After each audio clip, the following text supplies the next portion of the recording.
Today I'm going to be working on a repo that is still not open source, but I'll be open sourcing soon. The whole idea of this repo is to allow for an easy way to use Source tools, so Source, the company where I'm working on. And right now, in order to use basically anything, you need to go through a pretty complicated process. Ooh, dying. That requires installing a bunch of different things, setting containers with each other, and it's kind of complicated. So I came up with this idea where basically the whole point is you will be able to get the binary. So in this case, I need to install it, but it'd be go get github.com/source/engine CLI/command/sourced. And once you have this command, without doing anything else, you should be able to simply run things like source. So source-h works. Okay, so source, let's say, is there any file here? Let's check justforfunc. So source parse language of the readme MD. And could not create container, no such. Could not get daemon client, could not create daemon, could not create container. So okay, so this was working on my other laptop, so that's gonna be fun. Let's see if this failed. Docker logs of this. No, is Docker running? Yes, Docker is running. Docker ps-a format. So this is what you can do to delete all of the Docker containers that you might have. There you go, they're all deleted. So Docker ps-a should not say anything. Cool. Now let's try again the parse thing. Whoops. Parse. What the source parse -v for verbose lang readme.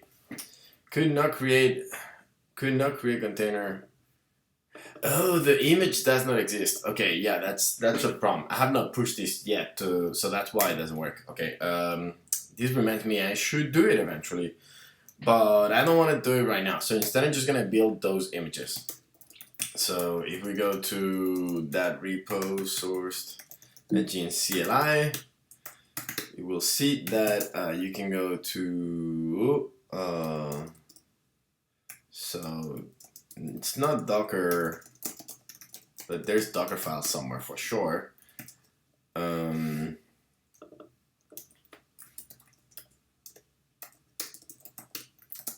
Command source server. Okay, so that Docker file, yeah, that's the one publishes. So the make file is the one building that. Okay, so let's build that.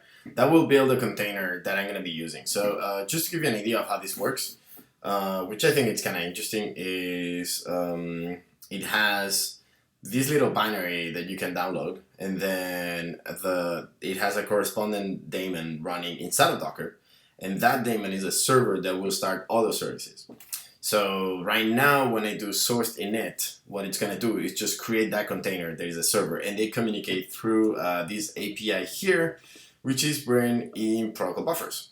So basically, it can request what is the current version, and then parse and parse with logs. And the parse and parse with logs, they're actually kind of fun. I did this parse with logs because I want to make sure that I'm able to log what is going on inside of the container from the outside. So you can either parse something or parse something, but also get a stream of responses. Some of them will be logs, and then at the end I get the actual AST or whatever response of what I expect to get.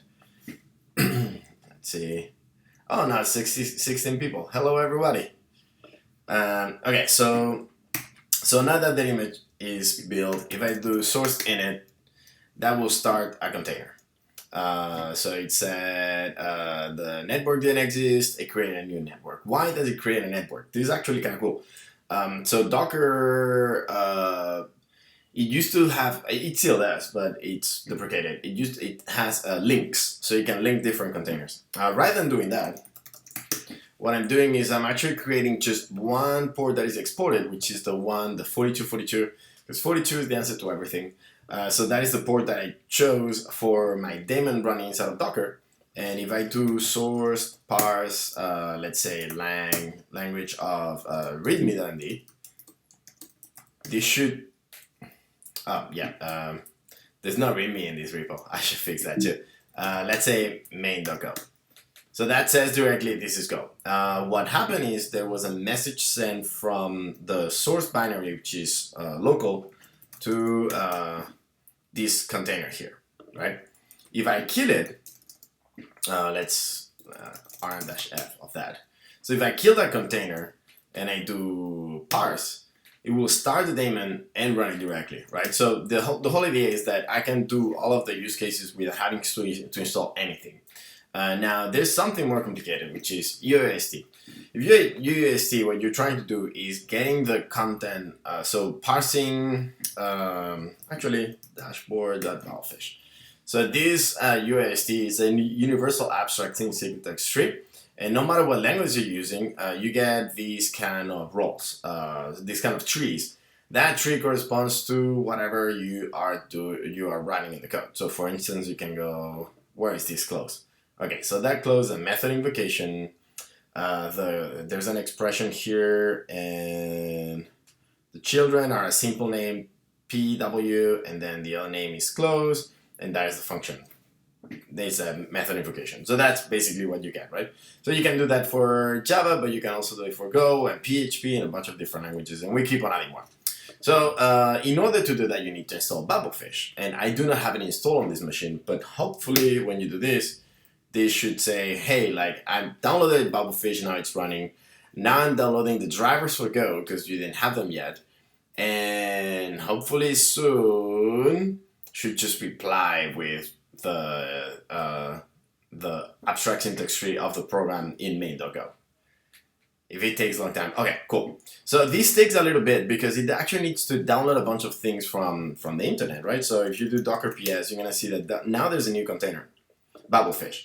And bblfsh, this container also has drivers for Go specifically, right? So if I run the parser again, it just works out of the box, which is great. But if I run, let's say, Dockerfile, it will say, oh, you cannot install, oh, because Dockerfile is not a language we support. Okay. I need to improve that, but let's say, is Makefile a language we support? Probably not. Let's go with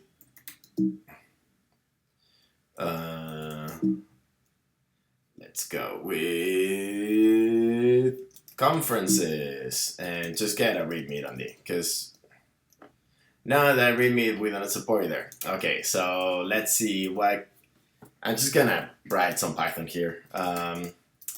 Main.py print I'm valid Python, maybe, which I hope it is. Main.py, yeah, it works. Okay, so now you can parse the UST for that main.py, and it will say, hey, I need to download. It detects that it's Python by itself using a project called Henry, and then it downloads the drivers for Python.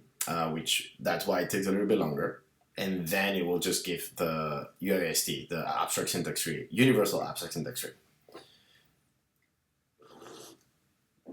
Cool, there you go. So you see the token, there's a string or whatever. So that's pretty cool. And if you run again, it's much faster because now the Python driver is already installed. Cool. So on top of this, I want to do a bunch of other things. So that's what I'm going to be doing today. I'm using Go modules, by the way. They're really cool. I'm very happy with them. If you have questions about those, feel free to ask them. Actually, yeah, feel free to ask any questions you might have here on the chat. I'll look at it from time to time, eventually. Okay, so the commands we have so far do not correspond to all of the things that I wanted to have. So let's see. So sourced help. No, sourced help. So we have components, help, init, parse, and version. Source version works perfectly. That's already done. It tells you what is the version of the CLI. So this version here, what is the version running in the backend, and then what is the Docker version.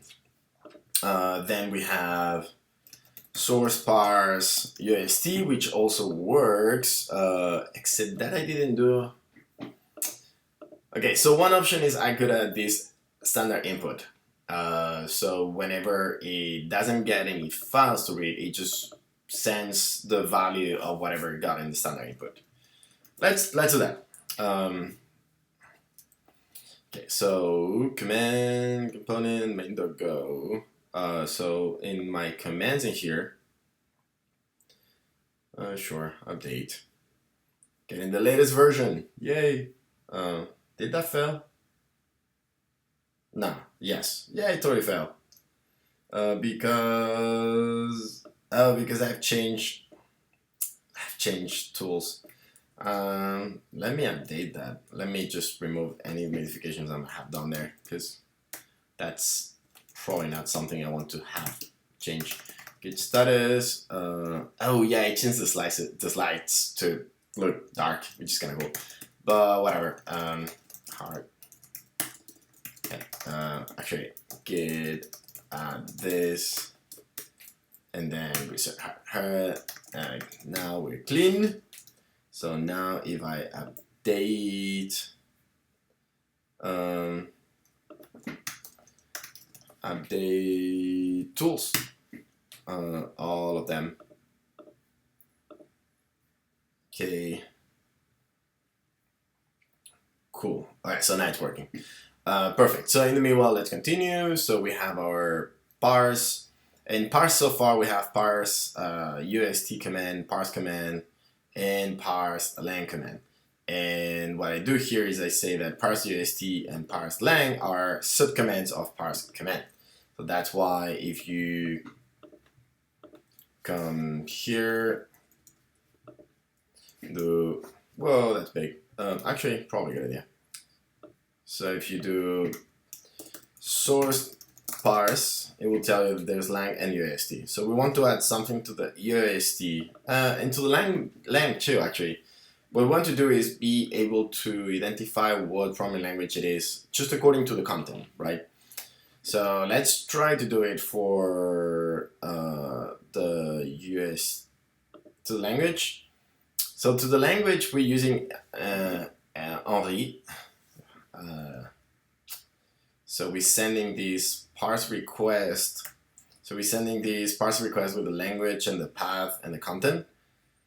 And then the server is receiving it. So sorry, the server is here. Let me delete that. I don't think we need it anymore.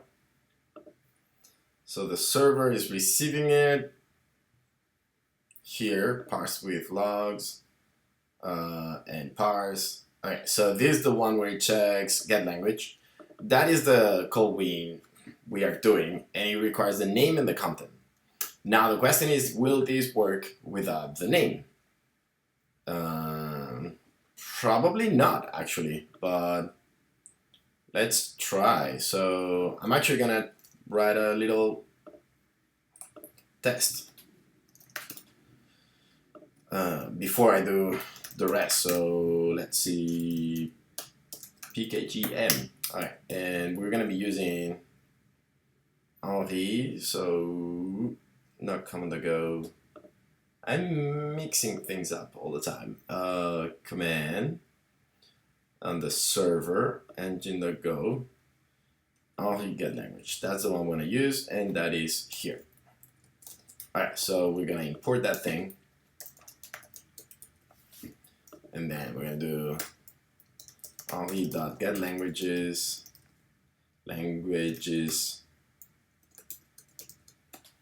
and let's not pass anything, and then pass the content. It's gonna be content is gonna be a slice of bytes of the string that I'm gonna pass here, which is gonna be package main. Func main func println hello, and let's also do import font. So these obviously go, right? The question is, will Henri know about it? So if we say main.go, it will definitely know it. So let's try that. So go run main.go, that should say go. Perfect. Now, if we drop this, will it be confused? Yes, it is very confused. So that's a problem, because then it means that we cannot really do it for detecting the language. Detecting the language depends way too much on the path. File name, strategy, file name, strategy, default strategies, get language by file name, by extension, by content. Yeah, everything depends on the, oh yeah, look at this. So yeah, everything is based on the extension. So if we don't pass what we have, it cannot really know. The interesting thing is it doesn't only match by extension, it actually checks whether, so if you have .m, it could be MATLAB, but it could also be, I think, there's another language that uses M, which I think it's like Objective-C or something like that, I don't even know. But basically it's able to tell what's going on inside. But it needs a name. So yeah, so then we're not going to be able to do that for the request. So source parse lang, it requires to have a file, so that works. But if we pass something else, will not work. Source parse, what else? UST maybe could work like this, but we still need to tell it what language it is, right? So you should do this thing in order to get an answer. We could do that. That's one solution. Another solution is to try to get one new service or control the drivers, which I think is more interesting. So I'm just gonna drop this. It's sad that we cannot make it work that easily, but I guess it's a fair limitation of Henri. Let's see if anyone is saying anything. Hello. Hello, as Smabo, whatever. Okay, so what are we gonna do next? So since that doesn't work, like the can't read from standard input. Oh, someone's calling me. I will not answer because I don't know who that is. Silence phone. Okay, shut up. Okay, so we can do the drivers. I think the drivers is an interesting one too. So drivers, we can list how many they're installed. We can install the languages. We can install a specific language, remove a specific language, update a specific language, or just do all of them and alpha and stuff like that. Which is not very different to what bblfsh can do already. So it's basically using the same API. So let's do that. That seems like an easy win. Oh, trash, no. Engine CLI. Source, GitHub, source, engine CLI, engine CLI. Okay, so what we're gonna do is we're gonna go to the source command, and so right now we do source-h, source parse-h, it says lang and UST. It doesn't have this driver subcommand. So we're gonna create it. How do we create that? It's pretty straightforward. So this is Cobra. So you can do Cobra.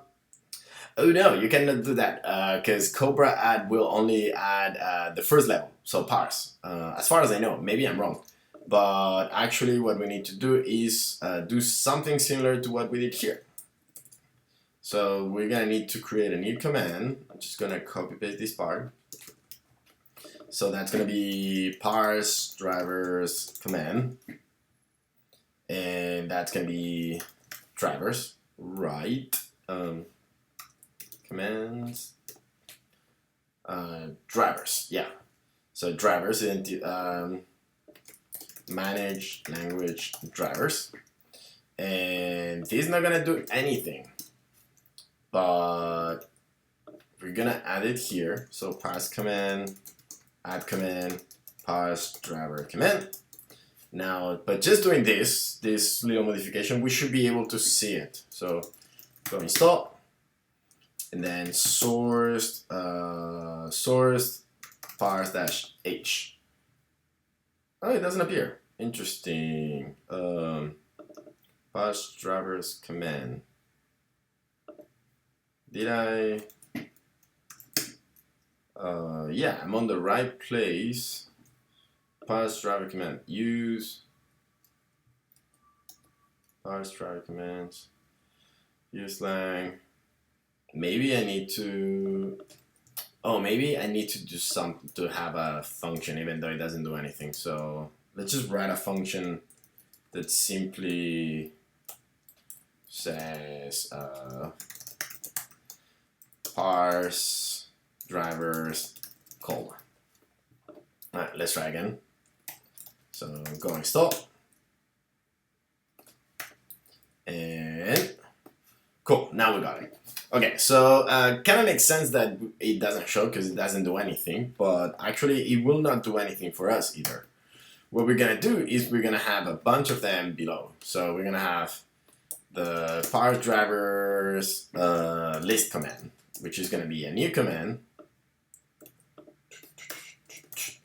Just gonna say list language install language drivers, and that will do something. So let's get this, and for now it's just gonna print listing command listing drivers. But the interesting thing is, how do we hook these up? So we're gonna hook it up here. We can add the command parse driver list command here, right? So we're kind of creating this tree, kind of like this. So you have this, not how it's gonna work, but like just to give you an idea of how it's gonna look. Like you have the parse UST, parse line, parse drivers list, right? So let's go install, and then when I do parse drivers h says list. Cool. Okay, so that is a good place to start. So now what we're gonna do is we need to do something with this. What we're going to do is we're going to get a daemon client, as I did before. That function, basically what it does, it just makes sure that the daemon exists, and if it doesn't, it creates a new one, and then it connects to it with a public port that it exported. It connects a gRPC connection. It does a gRPC connection with Insecure. That's a to-do for me to add security eventually, and then creates a new engine client. And that is basically the gRPC. What's the name? gRPC interface that contains version, parse, and parse with logs. Now, it doesn't contain anything else yet, so this is not going to be enough for us. We're going to need to have some driver thing going on. So, daemon client. Okay, so if there is no nil, I like using logos, so I'll keep on using that. So, that will. So what we're doing? If it fails, sure. Let's do comma again. Okay. What else? Now that we have the client, so we like to do something like list drivers, right? But that does not exist, so we're gonna need to create it. So that's gonna be fun. That's gonna be some API stuff, API protocol buffer going on. Is there a protocol buffer thing? Protobuf support. That's very cute. Should I trust this person? 1.5 stars. No stars. 5 stars. What is in Chinese? Contributions. Should I trust this? I don't understand Chinese. Sure. Alright, I'll install it. there's not my work machine, so at work you will not get much access to anything interesting. Okay, so let's try to open the protocol buffer again and see if now. Excuse me, aren't you supposed to give me some value out of installing that thing? Where's the extension? The extension is here. Oh, reload. Okay, so let's reload. And nothing. So that's not incredibly useful. I mean, I'm not like, I don't want to criticize or anything, but proto 3. That's I'm gonna remove that because it didn't do anything. I'm gonna install this one. Proto 3. Wait, this one didn't appear before. This has 5 stars. Okay, that's probably the one I want to use. While this installs, what are we building? Oh, that's a good point. So what I'm building is these. So there's this CLI thing that I'm building, which is still not open source, but I'll open source soon. And basically what it does is it is a nice way to use all of the source tools from simply the command line. So what it does is it uses Docker as the backend to run all of the services, and it just has a daemon, which is the daemon. So it has 2 commands, the server and the command line. This is the command line that we're working on right now. This is the source server, which is the one that runs on a Docker client. So that's why I built it as source the CLI daemon. And this is the one that manages all of the other containers. So that's why everything runs in the same Docker network, and it's able to figure out how it did appear before. I didn't see it. So it's able to figure out what containers they should download, what are the things they should do. So basically, the whole idea is that when you run something like source parse lang main.go, it just works. You don't need to do anything else, no matter if you kill all of the Docker RM. If you kill all of the Docker containers that you have running and you run this again, it should still work. It might take a little bit longer because it needs to initialize things, but it should just do everything by itself. The whole idea being removing friction from tools, because that's what we do in developer relations. So, alright, so reload. Let's see if that worked now. Yay, colors! I like colors. Cool, so let me move it to this side so you can all read it correctly, because I think that according to my face is somewhere on this side of the screen, so it's probably better to do it here. Actually, just do it like this. Cool. Okay, so we're gonna need to add one more function here. So it's gonna be driver management, and we could create just one, which is driver management, and have like update and delete and stuff like that. But I think it's better to have one per use case. So let's do list drivers. And that's gonna get a request that will not have anything, but let's create it nonetheless. List drivers request, and it will return list drivers response, and then there's no options inside or anything. Driver management list all drivers. Cool, and now we need to define those. So let's do it here. Message list driver request. That's gonna be an empty message actually, and message list driver response. That's going to have a repeated string drivers. Let's just call it like that for now and see if that works. So basically it's going to return a list of drivers that are installed. So for instance, if right now, after running this, the Go driver should be installed. Actually, it's not installed yet, but when you do UST, it will need to install the driver. So once it's installed, I'd like to be able to see that it's installed. The only way to do it right now is by running the thing again and saying that it works fast. Therefore, it's installed. But I want this to allow me to do that part. Okay, so that done. Let's now make command API, and let me show you actually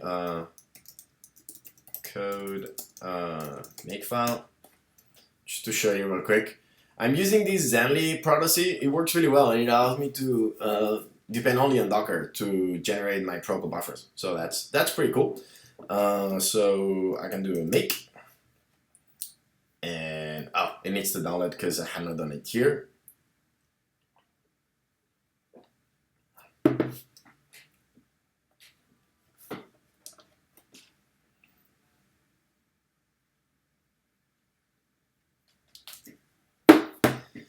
Okay, download, and done, and done, and done. Okay, so now hopefully we should have in our type engine server, we should have list drivers right there. Okay, cool. So that means that now I can come back to my parse thing, the function we were writing before. Let me remove that here and do c.list drivers, and that should be a thing. It is a thing. Perfect.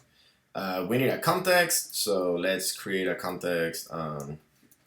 Context cancel context with timeout context of background. Let's wait for just 1 second and defer cancel. You need to do that all the time. Then context, the list driver request needs to be a thing, which kind of sucks, but list driver request because it's empty. So, but if you pass nil, it will fail. I know this, and sad, but whatever. And then we get drivers and an error. If the error is not nil, locus fatal f could not list drivers, and that's the reason why. If not, we're gonna go driver range drivers dot drivers and simply print the driver. Okay, so now this is done and this should compile, right? So command source. If I do go install, this should compile. But if I run it, so if I do source parse drivers list, it will say, the backend doesn't know about this. List drivers is not a thing, which is normal because even though we have modified the API, we have not modified the server. So let's do that part now. We're gonna go to the engine.go, and that is the engine parse with logs. I'm gonna move it to a new file, drivers.go. So that's gonna be still package engine. And we're going to define on top of that type that we had here, the server, func as server. Let's see what we generated. This is the thing we need to satisfy. So just add it there. And that's going to be an API dot and API dot. And this is going to be context, and this is going to be request. Alright, cool. So now let's return just an API.listDrivers response, where drivers is a string that says A, B, and C, and no error.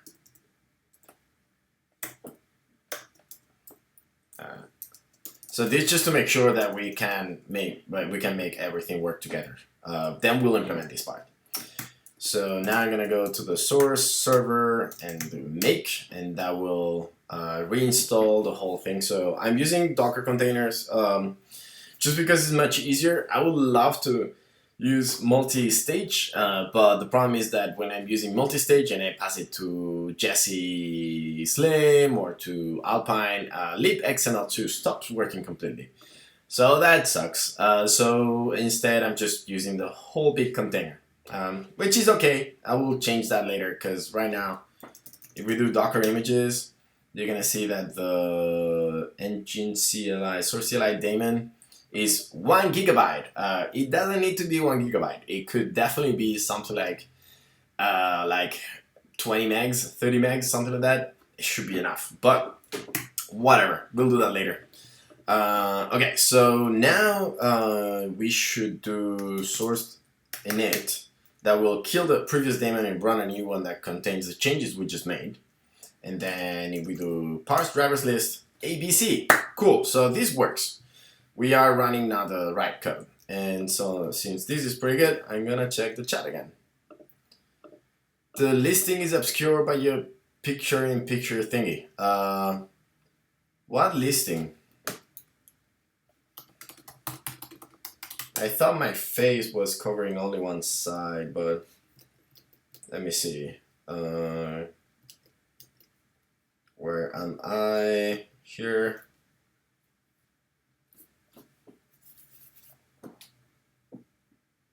Oh, so let me make this a little bit larger. Wow, there's a big lag on Twitch. Alright, yeah, just a little bit more. Because really what's behind my face is not that important. You don't really care that much, but that should help. But the one with Docker images.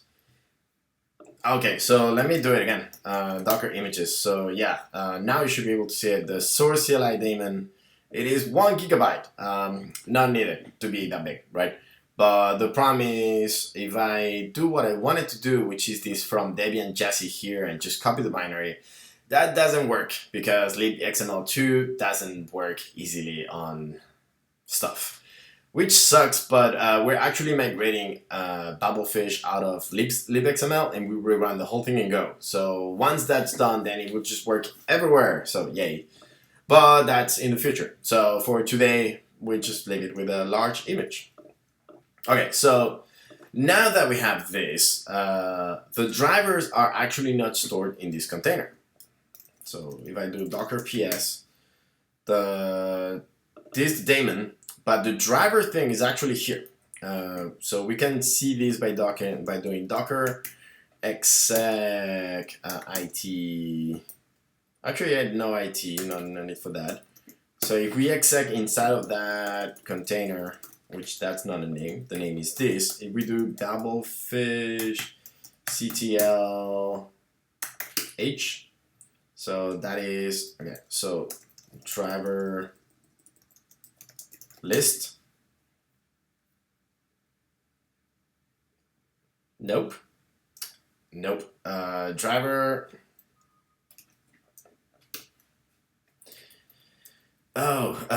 Okay, so we need to get, yeah, so the problem is that this is actually running inside of a different thing, so we need to change bblfsh ctl endpoint, that's going to be 0000. Good question. I forgot which. I forgot how I was creating the bbbfsh container. So 9433, and CTL network equals TCP. And it still doesn't work. CTL network is not a thing. CTL endpoint, CTL address. Oh, CTL endpoint. Why do we use different names for the same thing? I don't like that. Let me make it a little bit smaller because I'm getting confused. Endpoint. Okay, so now we run this. This should be able to connect to the server and tell me how many. Okay, nothing works. Context deadline exceeded. I'm somehow not able to connect to the thing running locally, which doesn't make much sense. Driver, do I need to put the list at the end? Nah. Alright. Whatever, not important. The important thing is that basically this container, bbbfsh daemon, that's the one that has the information. This one here. and we're running code here. So first of all, we need to make sure that it actually exists, and then we need to connect to it, which is actually not that different to what we do for UST parse. So when we're parsing here, we first make sure that we connect to it. And okay, so first we make sure that it's on info start bbbfsh the name, and that will check whether the container runs. If it's not running, we'll create that bbbfsh, which is the one using the Docker API to create a container. So it passes this configuration, the host, and bbbfsh name, and then I have this Docker package that abstracts the Docker API, so you can just basically Docker run, Docker rm, Docker start, and stuff like that, but in a nicer way for me. So what we're gonna do is basically that. We're gonna start, let's go, start this. So we're gonna check whether bbbfsh is running or not. That's the first thing we need to do.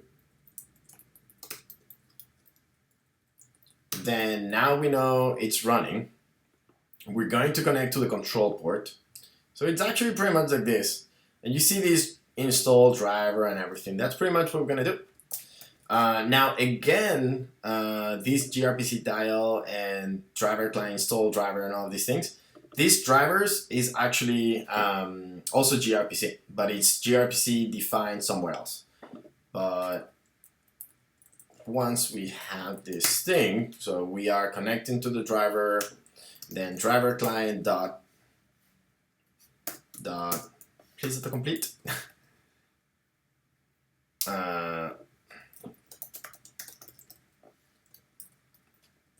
Locker's infof, Locker's infof.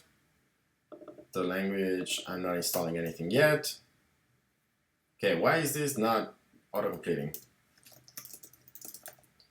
Let's return an error saying not implemented yet. Implemented.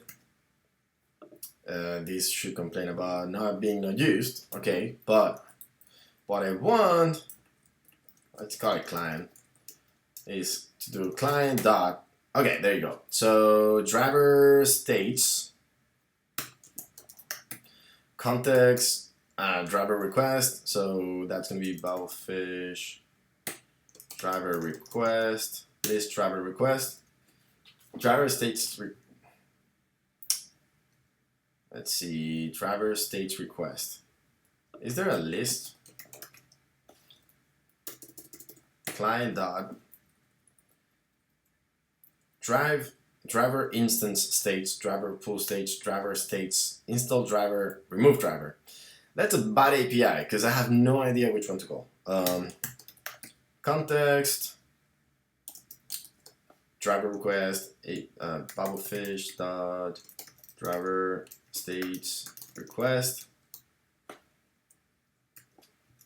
That will complain because bbbfsh is not imported yet. We should have it here imported in the previous thing that I was doing. Parse lang parse driver list command. Oh, sorry, here. Bbbfsh. Oh, it's drivers actually. Did I? Yeah, so drivers. That package here, that's the one we're going to use. So let's import it too, and let's call it also drivers for convenience.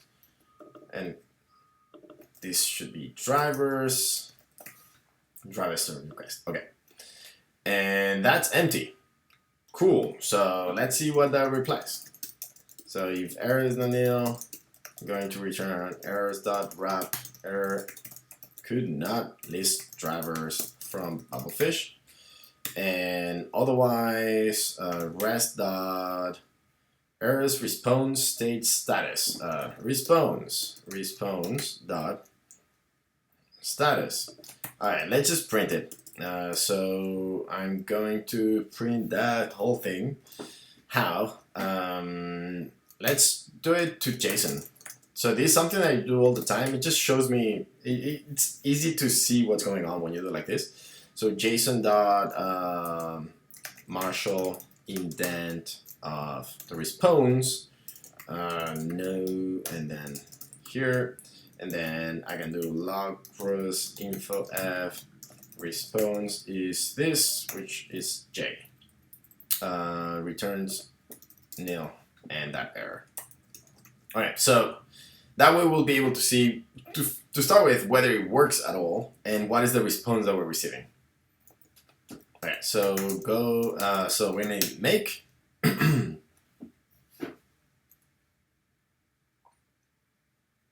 then you need to do -it for docker exec if you need to see the output from it. No, not really. You can, it is to attach to standard input, but I'm not attaching to it. I'm just running a command. It should just work. Okay, so now we are running this thing. Okay, so now we have the new container build. By doing source init, we're gonna be stopping the previous one and starting a new one. And now source parse drivers list not implemented. Interesting. Okay, let's see the logs. Docker logs of, actually, what is the name of the, this is the name. So Docker logs of that. Okay, so that is the output. Oh, we do have things. Okay, so state contains the thing? That's weird. Okay, so res.state for state range on that. State.language. Okay, so var langs, actually langs equals make of string of len of red.state, and then we can do I and do langs of I equals state.language, and now we can return whatever it was that we said we we're going to return, this thing here, the list drivers response, and then the languages in there, drivers, it's going to be langs, and return nil. We can make it a little bit more compact. I want to change these to drivers. Okay, so now with this code, right, we are making sure that the bblfsh server is running. Then we connect to it, and then we ask it to list the things, and we get the gRPC response and adapt it to something that the engine CLI will understand and print. So let's try to do that now. So, whoops. So first, we're gonna recompile this code. Good afternoon to the open sources, too.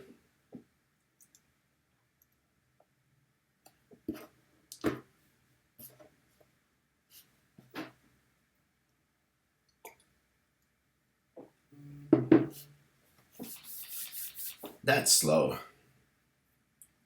That's the problem of building something inside of a container. It's the fact that you need to do that every time, because the build cache for Go will not work because it's inside a container every time, which is good, but also makes things slow. So I feel like this doesn't need to be here anymore. That's already installed, and that should speed things up. So this should be still slow, but the rest should be really fast. Right?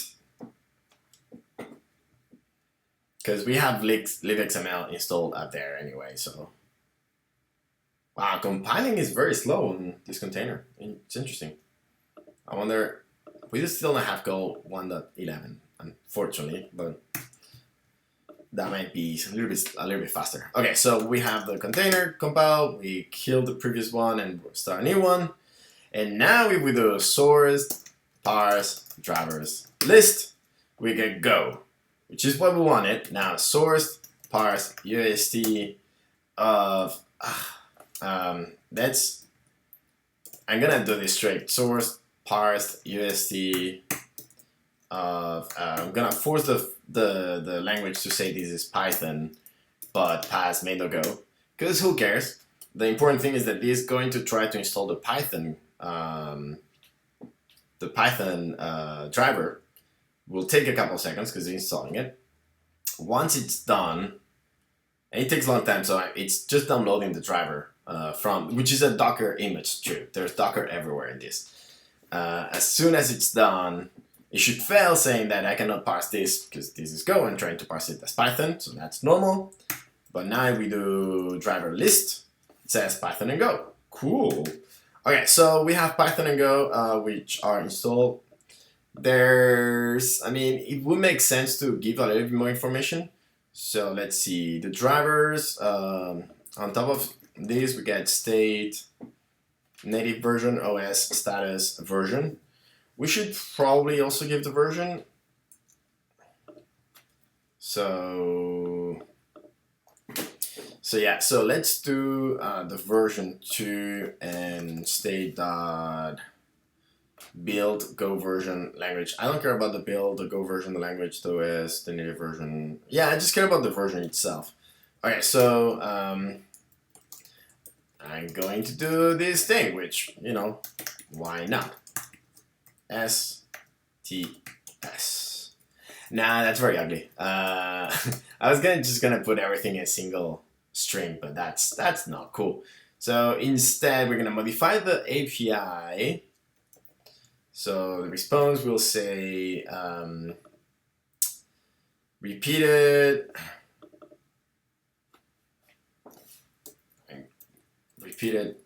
driver info drivers and message driver info is a message that contains string length, which is 1, and string version, which is 2. Will this compile? Let's see. Make. It compiles. Cool. So now when we go to drivers.go, we should be able to do, so drivers is going to be a slice of API.driver.info, which is not a thing yet, is it? No. API.list driver response driver info, because it's a message inside of a message. So it gets long, but whatever. And then we're gonna do drivers.lang is that, and drivers.i.version equals state.version. Drivers version, and then we're gonna reply with drivers. That should be okay. Oh no, that needs to be a pointer. That will not work. No, that will not work because pain. So we should. Alright, let's do it like this. We're gonna define the response here. So we're just gonna make it empty. And then we are going to simply use append. So res.drivers equals append res.drivers of API.list driver info, and then put that in there. And obviously this is wrong, but this should be okay. Not happy. Res declare. Okay, so let's call it list. List is not. So list, and then we're gonna return the list, and then here, and here. That's gonna be list. List.state has no field method state. Oh no, because that is actually res. I'm mixing things up. and I'm gonna return a pointer to that. Cool, so now we need to adapt the client. Let's build this in the meanwhile and adapt the client. So the client needs to be adapted, but not much. So drivers now has a list of things, so we're gonna do print f.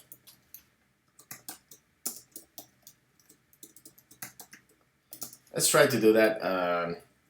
Actually, I think that I could do something cool here. So printf, let's do language s. I think you can do 10s, 15s, space 15s. Wait a second, I'll tell you what I'm trying to do here. So language and version. And 10 should be enough. And then here we're gonna do the same thing, but we're gonna print the language. So driver.language and driver.version. And if this works, it should look pretty. So let's go back to source, go install source init first to kill the previous version and brand a new one, and source parse drivers list. Didn't work at all. This is so ugly. Oh, it aligns it to the end. That's not what I wanted to do. So no, that's not what I wanted to do at all. What if I do it like that? Is that go install? Is that any better? Nope. Okay, so what if we do? Isn't there like a way to extend tab writer?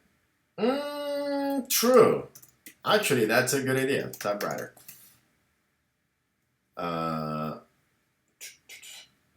Tab writer is not a thing. How is not a thing? Tab writer.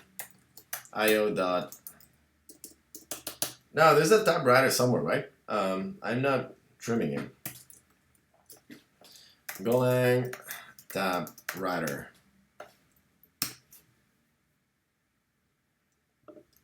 Oh, it's in text. Interesting.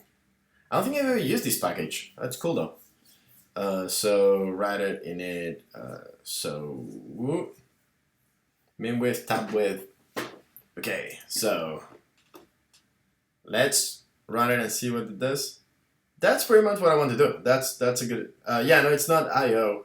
It's text tab writer. So let's try to use it. So tab writer dot writer. It's not a great name, but whatever. Tabs. Okay, so tab declare not used. Tab dot init to std out. The main width. What is the main width? Main width. Okay, so let's say main width is 0. Tab width is going to be 15. The padding is going to be 2. The pad char is going to be space. And the flags. What does it even mean? Why do you use flags like that? Don't use flags like that. Flags 0. Let's go with that. Okay, so that is tab.init, and now we should be able to do tab.write. How do you use this again? Tab. Oh, okay, you write stuff. I see. This is the one you use to separate things. So now you could do this. So if you do fprintln to tab, which is a writer, and then you do language colon Actually, I'm not sure about the column, so let's just use this separator. Because column might be in the version too, so I don't want to mix them up. So language version. Let's see. Tab router. Oh, it needs to be a pointer. I'm sure that's what it is. Yeah, cool. All right, so then we run it. That didn't work at all. Yay. Okay, so what about this? Has anyone used this package before? Because I'm having issues. Okay, formatting tab separated columns with a tab stop of 8. 0, 8, 0, so 0. Let's try that first. Because that's supposed to work, right? Oh, tab.flush, flush. Because if you don't flush, probably doesn't print anything. Okay, so language version. So that's not working. Oh, people are talking to me. Goodbye. That's not working. Why is it not working?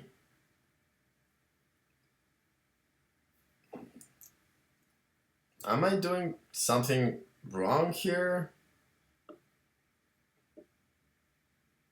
You need to use it in the loop too. Yeah, but I'm expecting to see this language version separated as something. I'm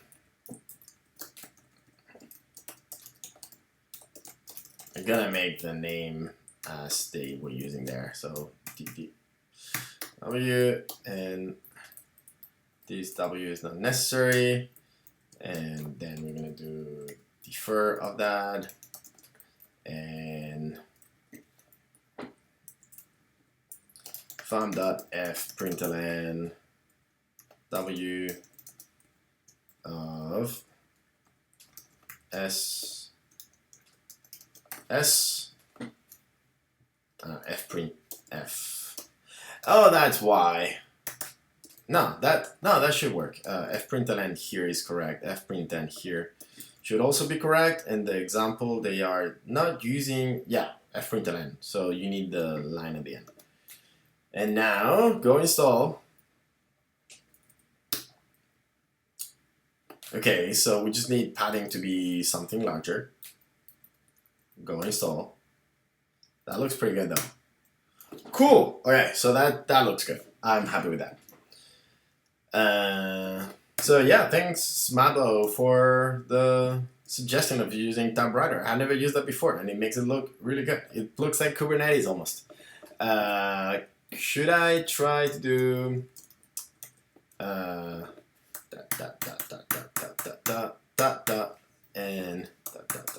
just the same? This kind of breaks the whole idea of. I think it might look better. This looks pretty good. Yeah, I like this. Cool. Okay, so now we can list the drivers, and we can see the version that we're running for every driver. Next, what we could do is go back to the commands, and we have install. So let's try to install a specific one. So let me add this. Git status, go mod vendor, because go mod. Oh, which version of Go am I using? Go version. I'm using an old Go version. Would you like to see how I upgrade to the latest Go version? It's fun. Let's do it real quick, actually. So Go, nope. Which Go? Use the local. Oh, it's installed like that.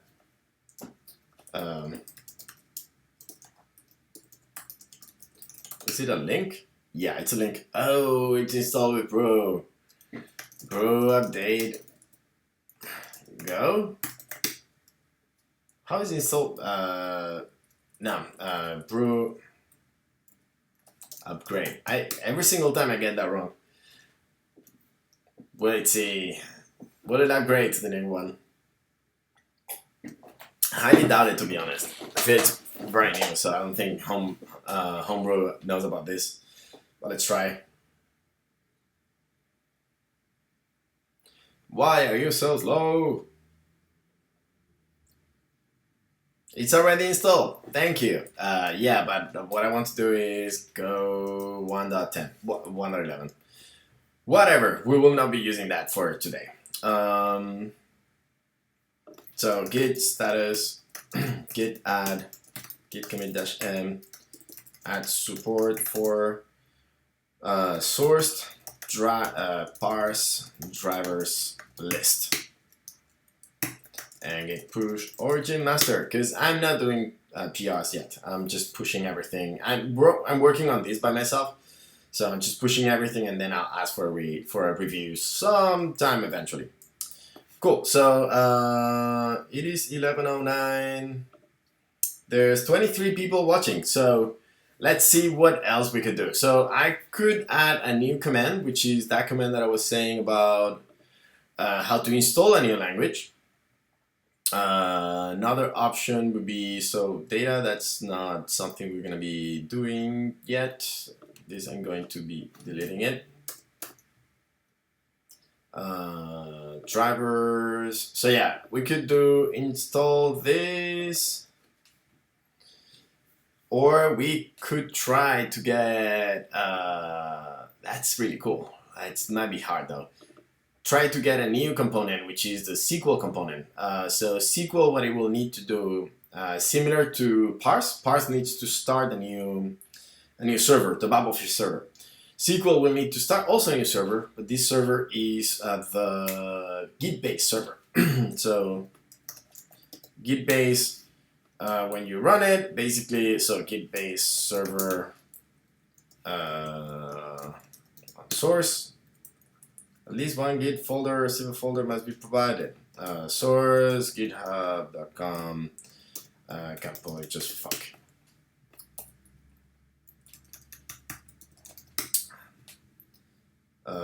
How are you supposed to do this? Server options. Oh, so you need to say user index read only git path where the git repositories are located, multiple directories can be defined, accepts globs. Okay, so actually you need to do -g. Permission denied. Make var lib get gitbase.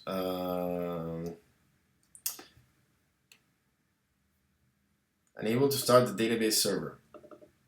Oh, because it's trying to open something that will not work here easily. But let me show you on the. Let me show you how this works. 25, 24 again. Someone left. No. Okay, so we have this GitHub sourced gitbase. And the cool thing about this is that it allows you to start a SQL server that will give you information from Git repositories, which is really cool. And we do have gitbase, the gitbase playground staging source.run something. If I'm able to find it, oh my god, I'm so good at this. Okay, so that is the URL of what we're trying to start. So this is running over just some repositories. So you can do select count star from repositories and see that this is running over 5 repositories. And then you can do things more complicated, like find all of the files that are called main.go in those repositories, and then it just does that query. And after a while, let me make it a little bit bigger. After a while, hopefully not too long, this is the staging thing, so it's very slow. We don't want people to abuse it much. Wow, that's very, very slow. Oh, because it might be missing indexes. That's something we need to fix. Wow, it's very slow. Okay, so yeah, then you can see it tells you all of the main.go files that are around there. You can see the code for them, so you can see that this is one of the files. This should be made automatically, but whatever. You can also see the UNST. So similar to what we were doing before, you can see that this add command corresponds to this block statement and stuff like this. So this basically like integrates bbblefish, which is cool, but at the same time it does more than that because it also provides a SQL interface to it. So let's do that. All right, so, and probably I will not be able to finish this, but I'm fine with that. So what we're gonna do is we're gonna start by doing we're gonna start with the client. Let's close all of the things. So let's do command sourced. So sourced doesn't have much. So SQL, we're gonna add a new one. It's gonna be Cobra add SQL. And that created a new file. In this new file, it does a bunch of things, but the interesting thing is that it actually adds that command there. So now, without doing anything else, if I do go install and source-h, boom, we have SQL. Perfect, that's very nice. I actually like Cobra a lot. I didn't use it for a very long time, but I gotta say that it's very nice. I do not want to have any flags just yet, so I'm just gonna remove all of that. I'm not gonna write a long description. Run SQL query over the analyzed repositories, which makes me think about the fact that we don't know what are the repositories we're analyzing. Okay, so before we do this, we should try to point. So when we're doing sourced init, we should do sourced init of something. So sourced init should receive one more argument. Let's remove this. That contains the things we are. I didn't kill myself by doing this, did I? Starts the daemon or restarts it if already running. And so the flags, we're actually going to add a flag thing. I can do init command dot flags dot add string p, and that should be, okay, so the name is going to be working directory, working directory. How does Docker do it? Docker run -h Docker run -help. So work there. Okay, we're gonna use the same name as in Docker. So work there. Short version is W.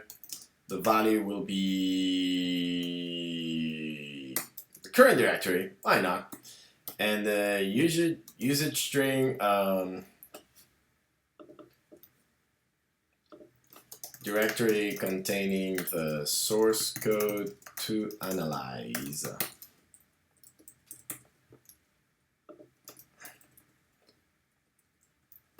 Okay, so let's see if that added. So source -h. We have one more flag. Okay, and so -w. We can do source. And so that starts it. Now the thing is that the server should know about this too. So when we start the daemon, daemon.start, we should give the flag, which is command.flags.get string of work there. We need to add work there string. And when we start it, we should pass it somehow to the work directory. And actually what we need to do is we need to map that. That's the interesting part. So what I want to do is I want the server, to have access to these files, somehow mounting them. So we're already mounting the Docker socket, so this container has access to Docker itself. So we just need to add a new one. And the type is going to be mount.type volume. Source is going to be work there, which needs to be that sucks. It needs to be, I think it needs to be not static, not final. What's the word? Well, full, basically the whole thing. Not important, whatever the name it is. So source and target will be work there. Volumes, we're gonna need to create a new one. Oh, that's work there. That's a string. And so here we're gonna, so Docker socket, we're gonna, do we have name or something? Source, target, read only, bind options, volume options. So read only should be true actually for this. We don't want to allow this program to modify our source code at all. And volumes, Docker socket, work there.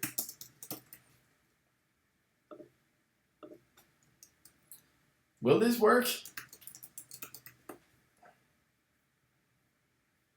Alright, so this does not compile. Daemon name info start. Because starts now have a function. Oh, that sucks. So, since I want to make everything as implicit as possible, the problem is that if you do source SQL and you have not done anything, if the daemon is not started yet, what are you analyzing? That kind of sucks, actually. Because,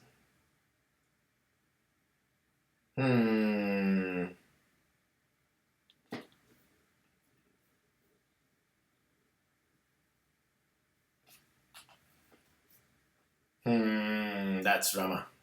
Very dramatic.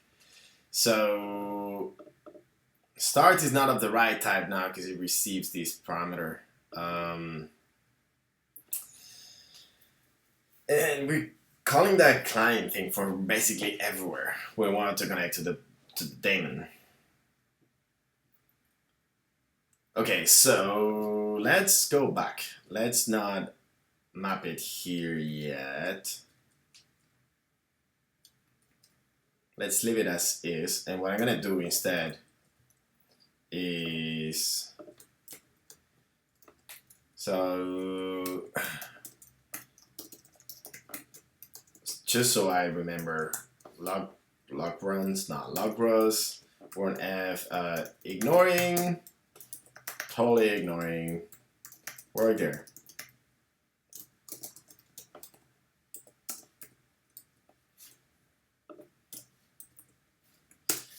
And let's use some fire. Okay, so go install. Oh, that's work there. Work there. Okay, so now if I do source init, it will say demo already running, totally ignoring, work there, cool.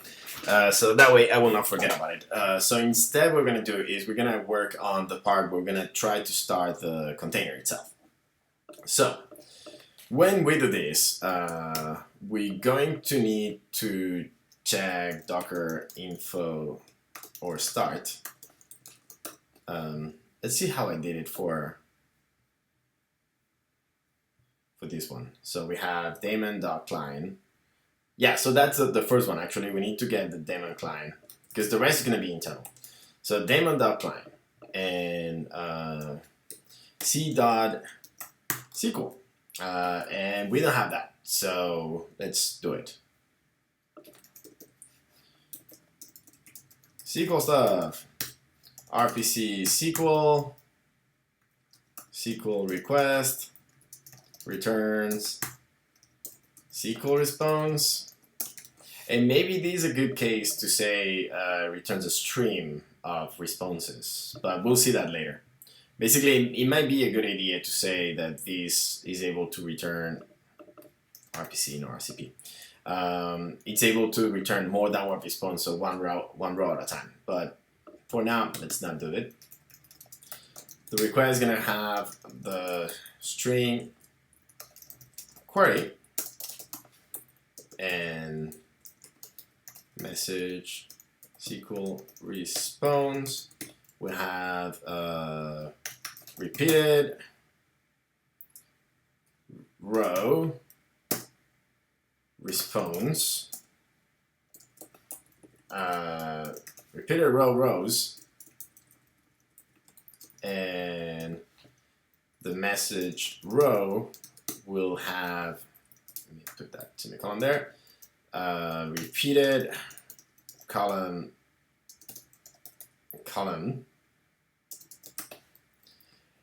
and the message column will have repeated, no, so we have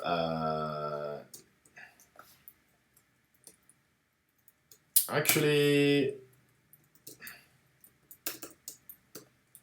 let's do it repeated. So a row is string cell, and then we will have row header.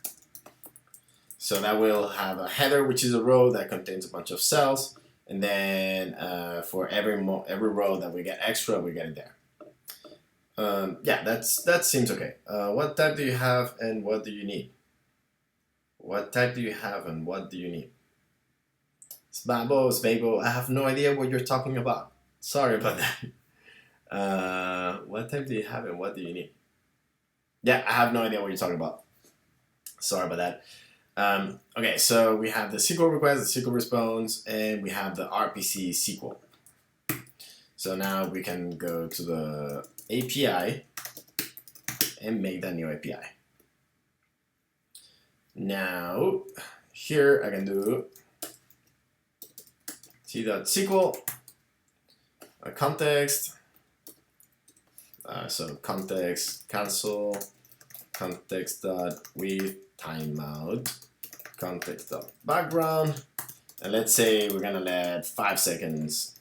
This is actually kind of slow, so let's say 30 seconds for now, because depending on the request can take a long time. So, but still, I want to have a timeout just to make sure that it doesn't just run forever. So context, the API.SQL request that has a query, which is the argument of 0. Actually, query. What is the problem with this? With timeout. Wait, what is the problem with this? Undefined query. Yeah, I know that's undefined. So query should be args of 0. But before that, we should check that that is actually okay. So if length of arguments is less than 1, which is 0, but whatever, we're gonna return an error, or f missing query argument, and else if length of args is more than 1, return too many arguments, expected only 1 query. Okay, so now the query, that's going to be response an error. If the error is not nil, Lopez fatal F could not server error. And otherwise, I'm gonna use tab writer. Tab writer new tab writer, and then we're gonna do so tab response dot header dot get cell. Okay, so for cell in all of the cells of the header, we're gonna do, but cell is a string, right? Yeah, okay, so we're actually gonna do it a little bit differently, which I think might work better. So we're gonna do f println into w of strings dot join. We need w init, so the operator is gonna be std out, the min width is going to be 0, tab width is going to be I don't know, 8, the padding is going to be 2, and the path char is going to be, again, we're going to use t and 0, and then we're going to do defer flush, so we don't forget. I like that better. I think it doesn't matter. I don't know which one I like better. So then we're gonna join the response header cell with this, and then for row in range rest of rows, we're gonna do the same, but now row dot cell. And then return nil. And defer cancel. Always cancel. Okay, so that's gonna be our code on the client. So that will call the client, and that will fail. But for now, this should compile. Go install. If I do source SQL without anything, it should say, whoa, that's bad. Oh, yeah, because this should be down here once we check for the things. Go install. Source SQL, it will say missing argument. Cool. And source SQL full bar, too many arguments. Source SQL select count star from repositories. Unknown method, and that's normal because we have not written what we have not implemented the SQL service, the SQL RPC on the server. So let's do that now. We're gonna go to here, and I'm gonna call it SQL.go.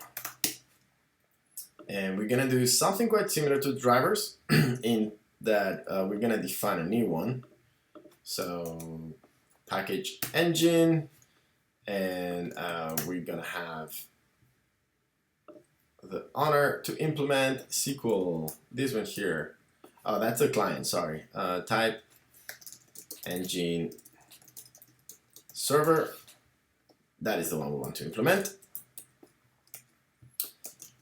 And that's going to be API.SQL request, API.SQL response. And for now, let's just fake it as we did before. So API.SQL response. And so the header is going to be an API.SQL response row, where cells is going to be a slice of strings containing just count.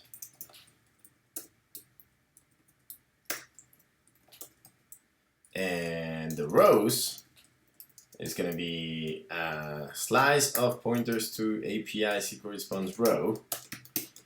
And the first one, so cell, it's gonna have a string that's gonna say 42, and that does not work. Response nil 2.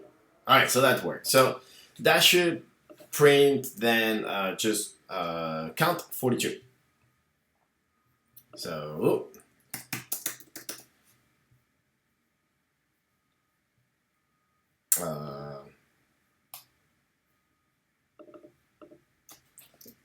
okay, so we're gonna go to the server, make.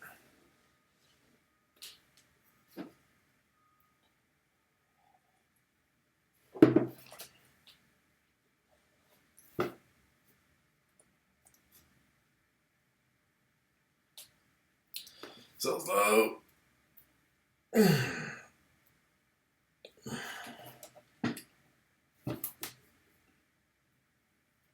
Okay, and now sourced init to kill the previous one, start a new one, ignoring the work there. You see, that I'll remember. I remember I need to fix that. So now we do source SQL foo, count 42. Yay! Okay, so that works, but that's not what we want to do, obviously, because to start with, this is not even correct SQL, right? So now what we want to do is from the server, we're gonna start the driver first. And this is gonna be quite similar to this thing we did here. So I'm just gonna copy that.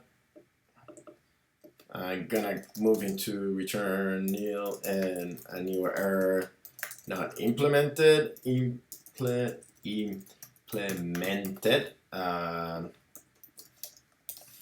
We're gonna have a gitbase name and I create gitbase.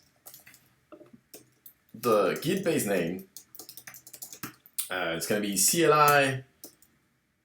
I think it's source CLI thing. That's the name I was going with. Yeah, so this will be sourced CLI gitbase,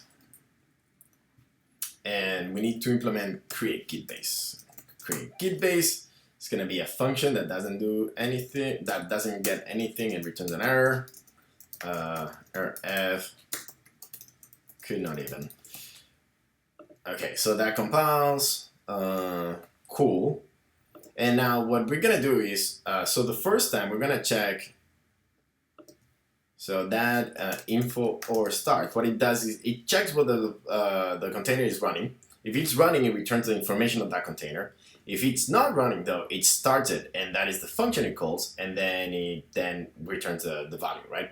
So in here, if we just keep it like that, and we compile it, it should do quite an interesting thing. It should try to run it, say, oh, I cannot, and then try to run it again and just return an error saying, yeah, could not even.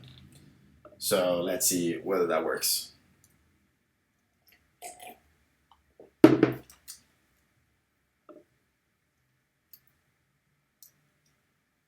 Okay, source init. Cool, and SQL, and it says could not even. So we're getting that error directly all the way back here, which is what we expect, really. Okay, so how do we create a new container? So we're gonna be using this start, this function here, to which you give a context, the container configuration, the host configuration, and the name of the container. And then it does a bunch of things internally. It checks that it puts it in the same network so they can connect to each other and all that stuff. But the important thing is we're going to be using that function here from here. So that's docker.start. The context is going to be context.with timeout context.background. Creating that should not take more than a second, to be honest. No, because maybe it needs to download stuff. Let's say 5 seconds. Time.second. Cancel. Defer. Cancel. We pass in the context. Then we need to have config. Container config, whatever that is, we'll fill it later. Host config, whatever there is, again, we'll fill it later.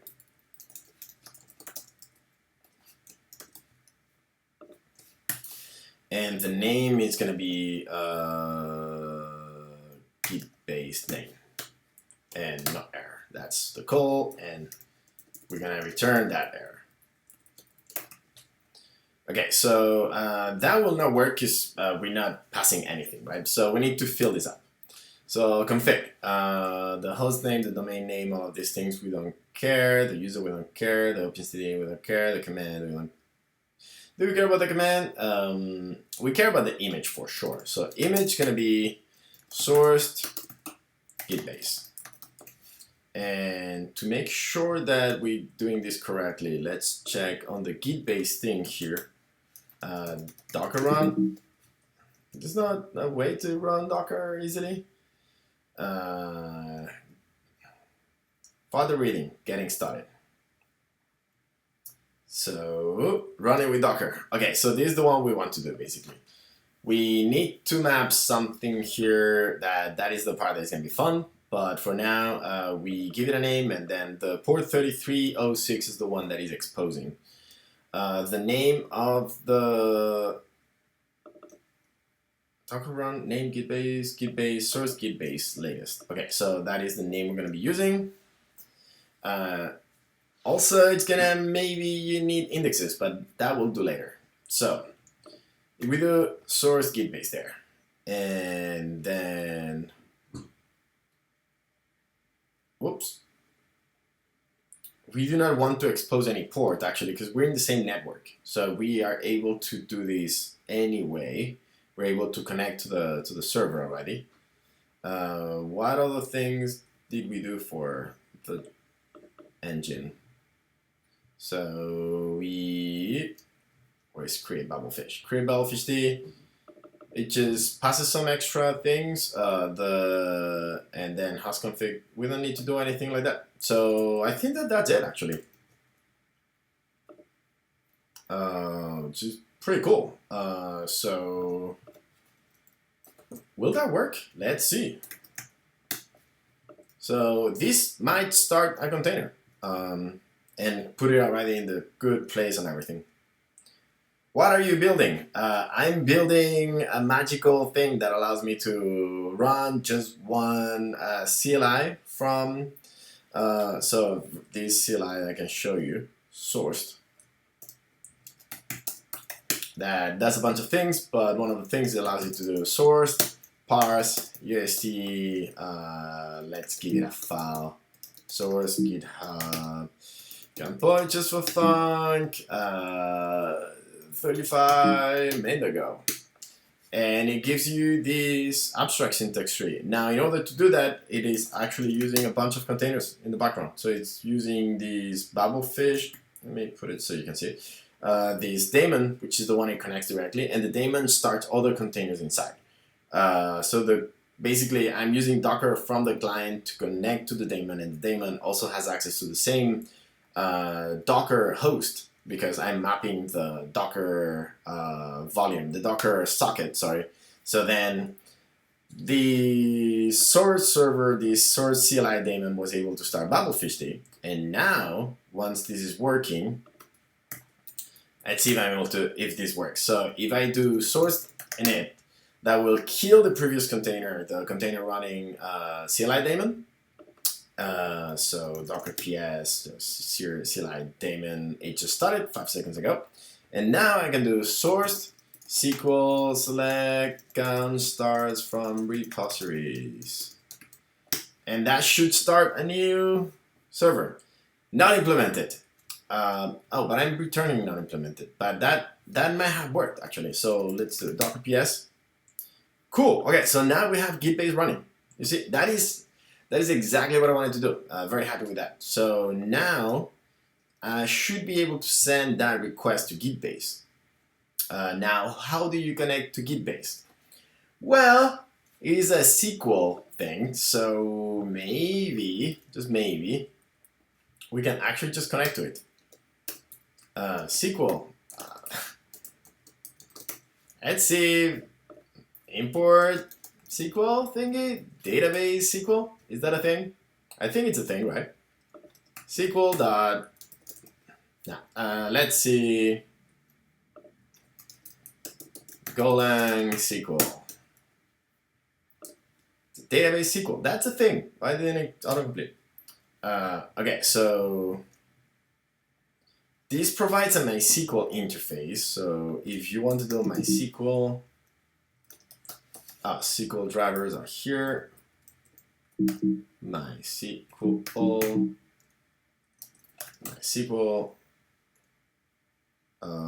go SQL driver. What does that star mean? Are both included? Passing a bit said, but oh, so they're both good. So based on the number of stars, I will use this one because it has more stars. That's not necessarily what I want to do, but you know, whatever. Okay, so go get that thing, and so now we are going to need to. Let's see one example. Installation. Yeah, okay, so that's what I wanted to see. This usage, because basically you're gonna need to import both things, and one of them is imported only for the side effects. So that's why you put that underscore right there. But now you could do SQL dot query, SQL dot what? SQL dot open. Driver name is gonna be in MySQL, right? Yes, and then we should be able to connect to this. How? So it's going to be user, password, and DB name. User, password, and DB name. And according to gitbase, in order to connect to it, where's gitbase? Connecting to the server. Root. Really? No password. Nice. Okay, so root. The DB name is no name either.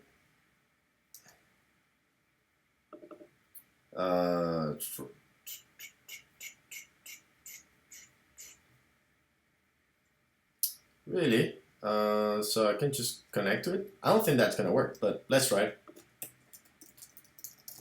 So if error is not nil, then it's gonna return nil, and errors.wrap could not connect to gitbase, and that is the error. Otherwise, db.query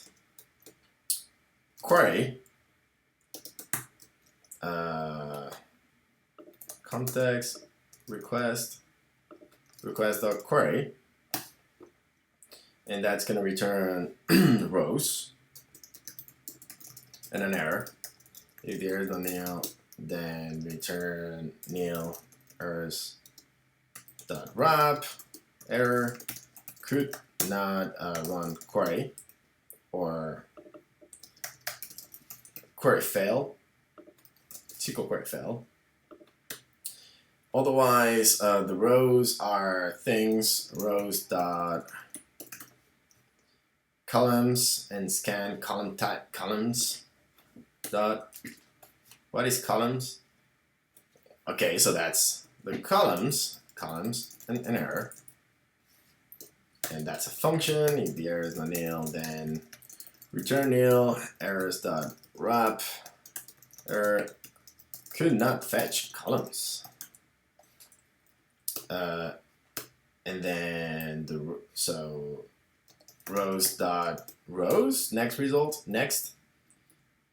Okay, so now what we're gonna do is we're gonna create a response, which is gonna be an API.SQL response, where the header is gonna be a API SQL response row, where the cells are gonna be the columns, and the rows are gonna be empty for now. And now we're gonna iterate for rows next, rows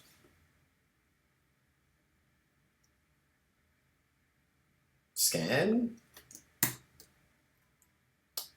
How do I do that?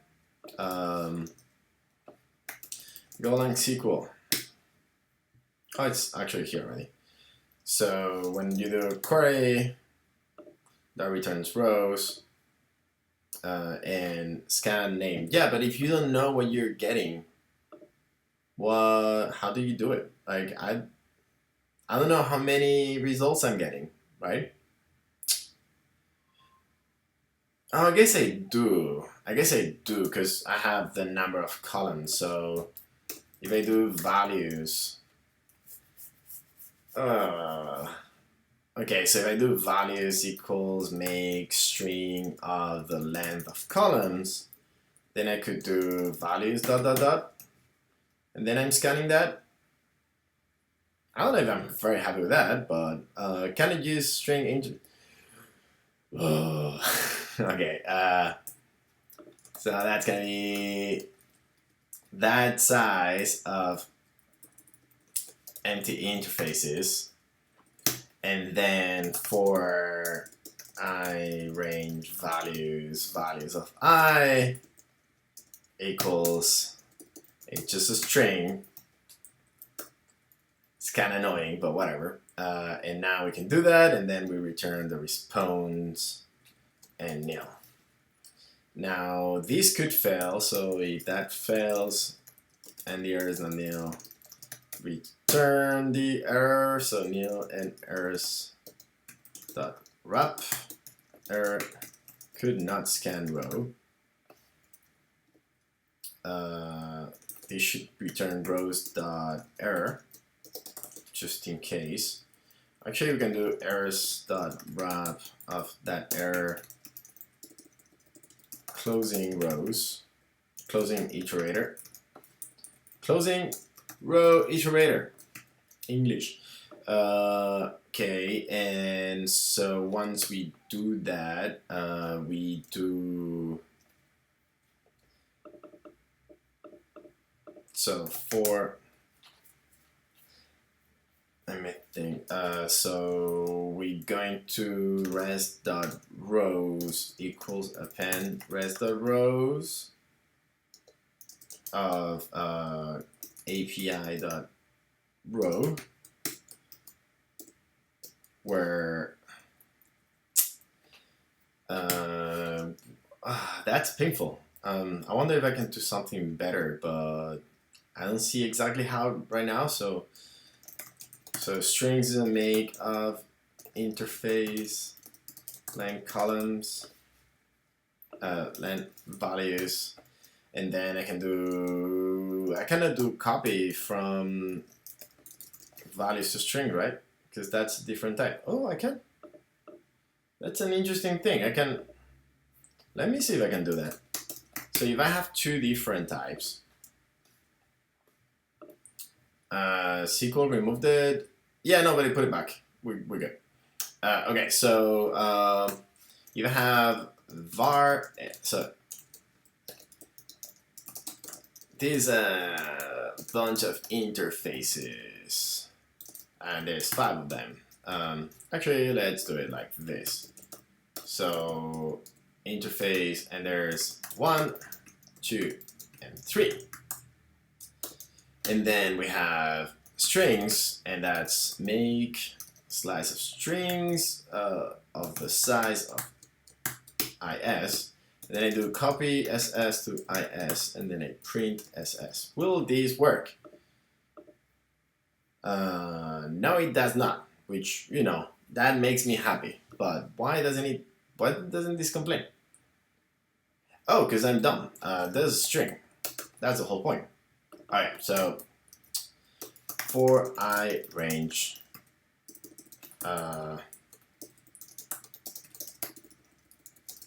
range values, we could do that there.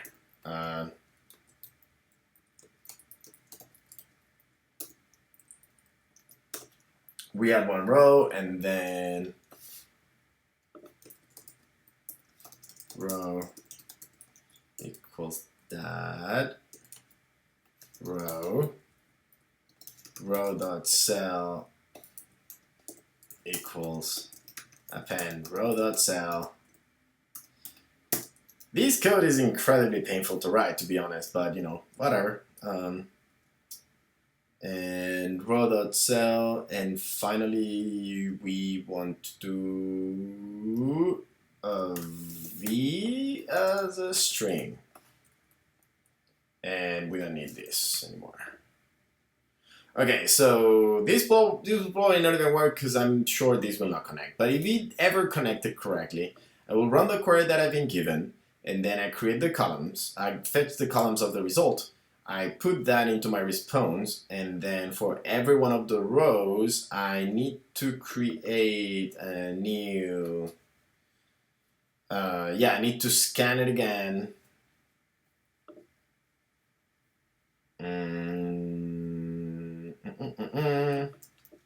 Actually, what if I do this?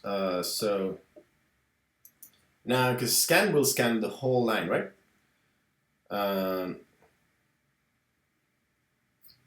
What are you oh, I need to pass pointers.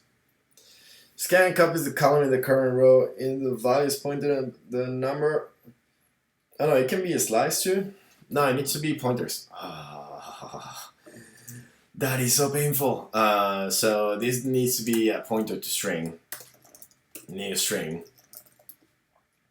So then this works, and then this is a pointer to string, and we do this.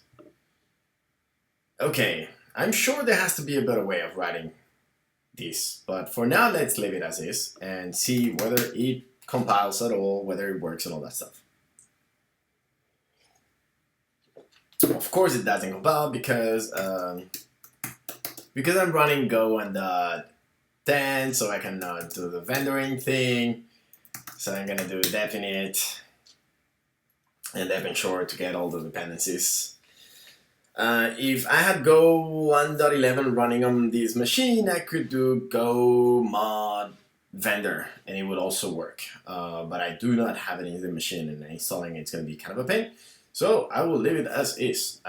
Actually, Golang.org, what is the latest version that I can download? Is Go 1.11 there? Unstable version. Ew. Oh, I never tried that. Let me try that, actually. Let's try to upgrade to the new version of Go by using Go get Golang tl Go 1. Okay, so what will that do? Will this just work? Go version? That didn't work. Go 1.11 version. Okay, so now I need to run this. That's pretty nice, actually. I kind of like the fact that you can install it like that. Have not done that before.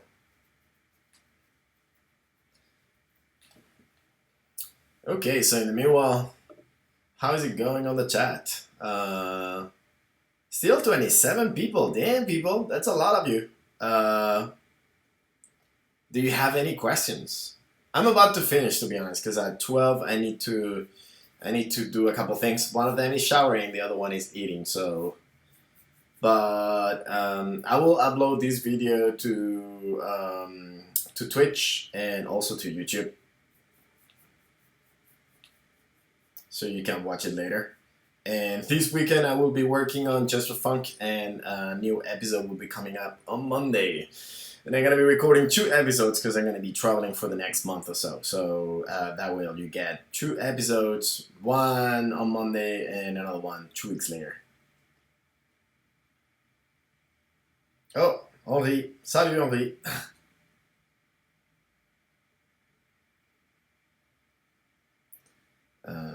This is really slow.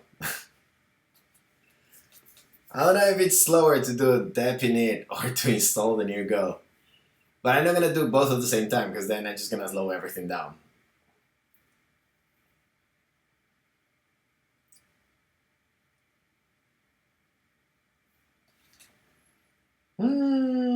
Come on. This is why I edit things. This is the kind of things I edit out. You don't need to see like 100% how long it takes for me to download the new version of Go with Comcast. I'm not saying the problem is Comcast, but it probably is.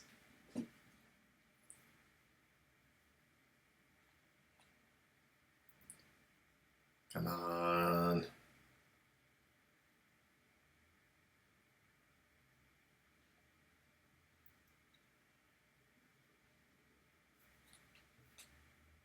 Oh, I messed it up.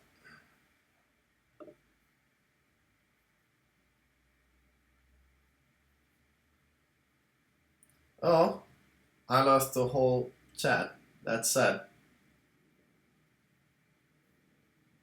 That's pretty sad. Whatever. I have it on the other machine. Cool. Okay, so now it's unpacking and cool. Okay, so now I can do go mod vendor. I need to export that to be that, and then go on vendor. Disabled. Auto. Vendor. Oh, on, and then vendor. Cool. So that will get all my dependencies and update the vendor directory. The vendor directory is necessary because that's what I put inside of my Docker file. So if you look at my Docker file, it just copies the whole repo. And the key here is that I'm actually using the Docker file here, but the context is the whole repo. So that's why I get the vendor and everything inside, and I can just have my easy way to build my container. So now let's go back to command and source server and make, and that should compile everything. Let's see if it works this time.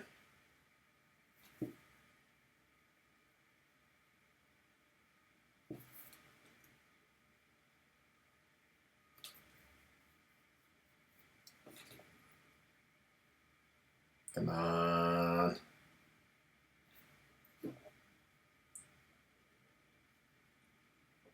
Cool, it compiles. Source init to kill the previous one, start a new one.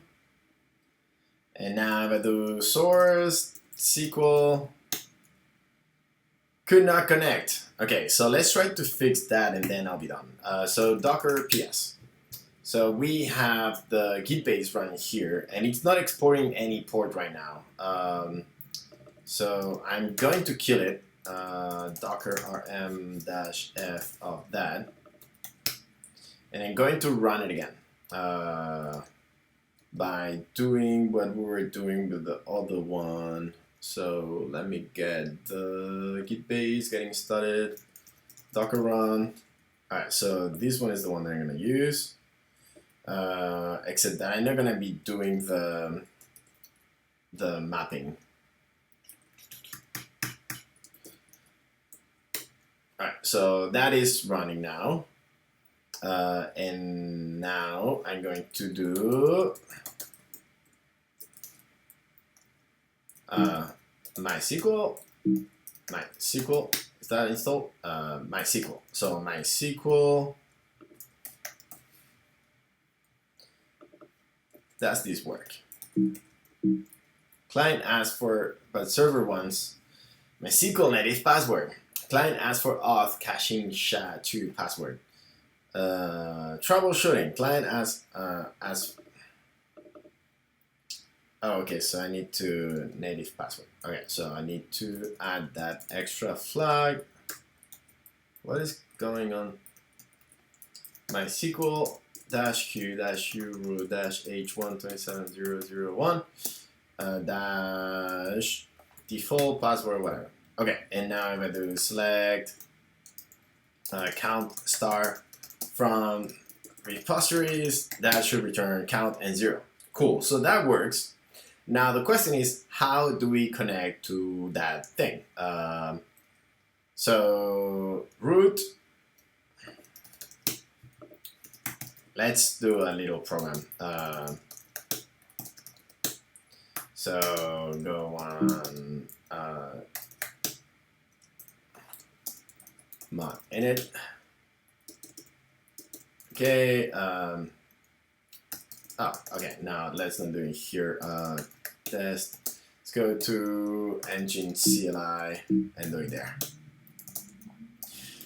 Source GitHub engine and source engine CLI test. And let's try to do it really quick. So I'm gonna have a main.go and package main. I'm going to do the part the import. No, the import here.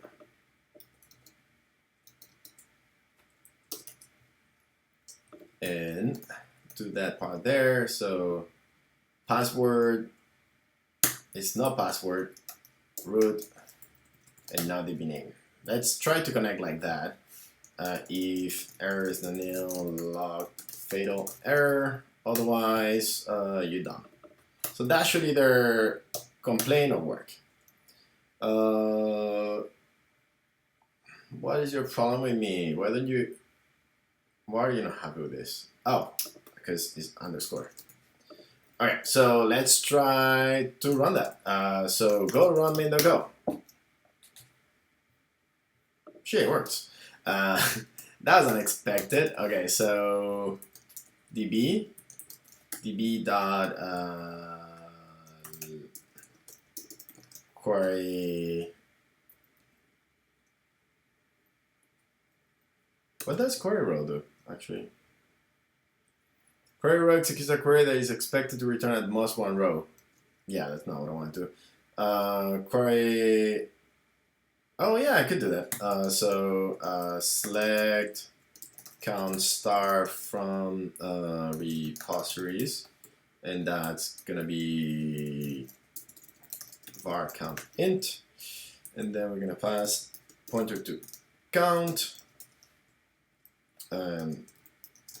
row. No error. That's surprising. You know what? Now let's do as we did before. So query, it's gonna be rows and error.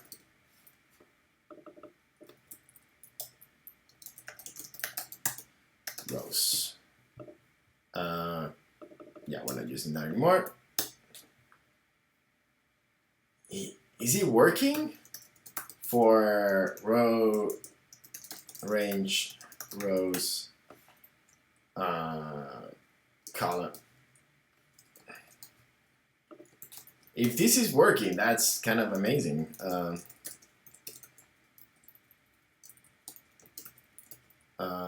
Range columns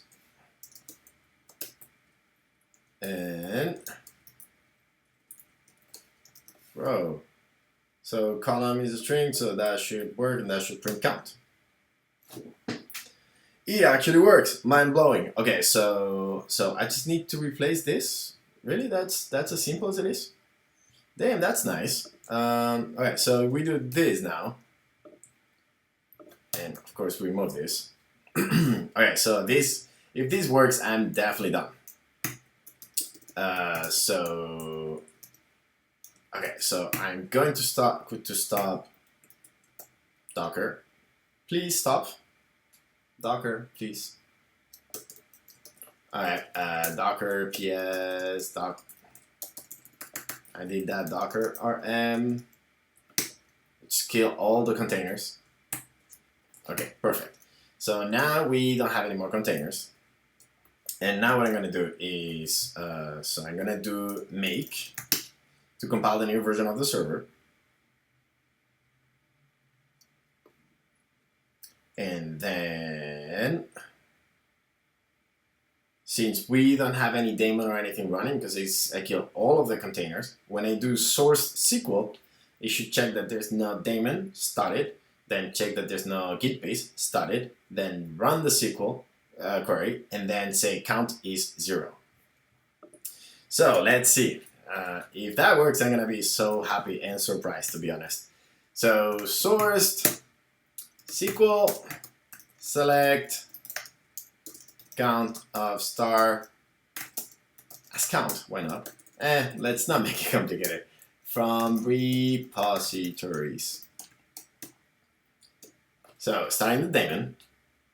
Then once the daemon is starting SQL. Connection refused. No. Docker PS.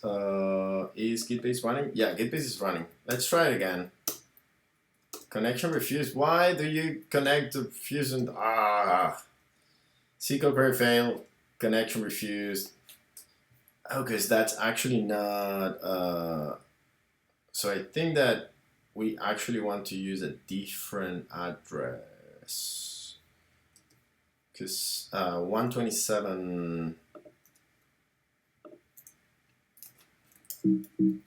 So 127.001, that's not the one we're going to use because that is not pointing to what we actually expect. The connection should be done with the name of the container, which is gitbase name.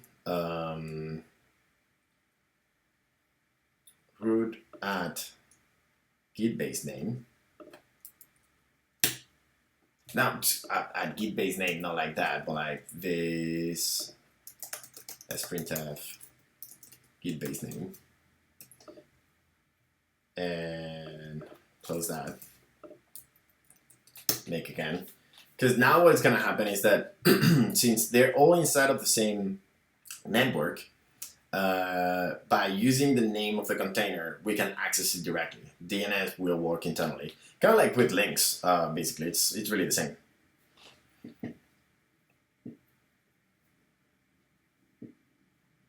Yeah, because it works on my machine because 127.001 is itself, but here is a different one, so that's why. Okay, so Docker RM of all the things, source SQL sourced SQL select count star from repositories, starting the daemon, starting gitbase, and default address for network source CLI gitbase unknown. Source SQL default address for network source CLI gitbase. But what do you mean with that? Source CLI gitbase, that's a thing, and it's running docker network inspect docker network list. Docker network inspect that network. We have two containers. We have the daemon and the gitbase, and they're all in the same one. So if I docker run it docker run rm it network CLI thingy and we run. Let's say we're gonna run Debian Jesse. Really? You don't have it? Whatever. It's not that big, I think. So the containers are already linked, technically, because they're all running inside the same network. So this works, right? Like when I'm creating this Docker file, this Docker package, one of the things it does is it creates a container, it starts it, and then it connects it to the network. And it connects everything to the same network. So then they all can talk to each other without having to expose any ports, which is cool, but somehow it's not working. That is not, the network is network. Okay, so now if I do ping daemon, that works. Ping gitbase, that works. So I'm able to connect to it. That's cool.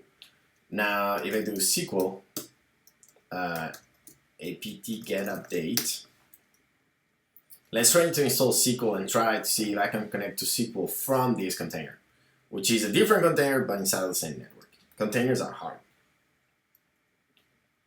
Okay, so apt get install SQL. I just want to install the SQL client, but MySQL. Is this going to install the? Really? Install MySQL client on Debian.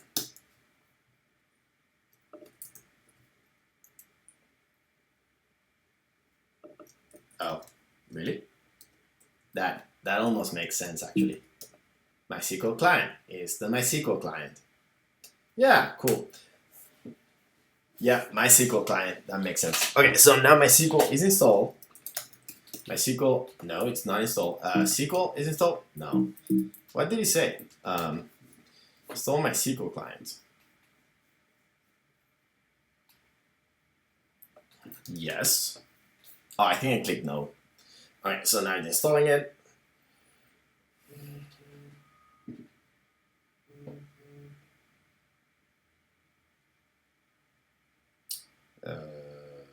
Okay. And now MySQL. Okay, so MySQL help. MySQL help. Damn, that's long. SQL, I think? No. So MySQL -q-u root.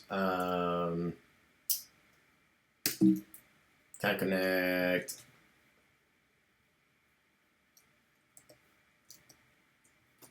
MySQL client connect to remote database. See, any developer is like, most of the things you do is just Google stuff. Okay, so let's try with that. So the host, instead of localhost, that's going to be our CLI, sourced CLI, Docker PS, source CLI, gitbase, yeah, gitbase. The user is going to be root, and I think there's no password. But it's connected to it, which is something. Okay, so select. Okay, so the password is empty. This works. So I'm able to connect to it. So select count. Select count from repositories. Empty set. Sure, whatever. Don't care. Oh, because I'm using describe tables, list tables, database, help, systems pager list. Isn't there like a way to list databases in MySQL? Show tables, that's the thing, thank you. Show tables. No, but show tables, yeah, show tables. Okay, so, and select star from repositories, it empty set. Alright, that works, I guess. And if I do count of that, still says empty set instead of 0, but whatever. Okay, so we're able to connect to it and we're able to see the list. And the way we did it was with this thing. So now when I'm connecting from SQL here, I'm using gitbase name, source CLI gitbase, root, add, let's see, MySQL connection string. Please help me. Standard, server, my server, database, my database. What? This doesn't look at all like what I expected. Connection string property, like when you're connecting.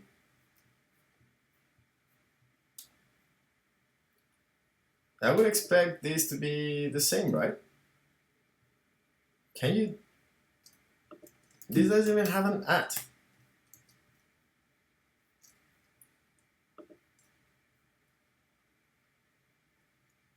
So you might notice that I don't really use SQL that often. at no golang at string generator, I see.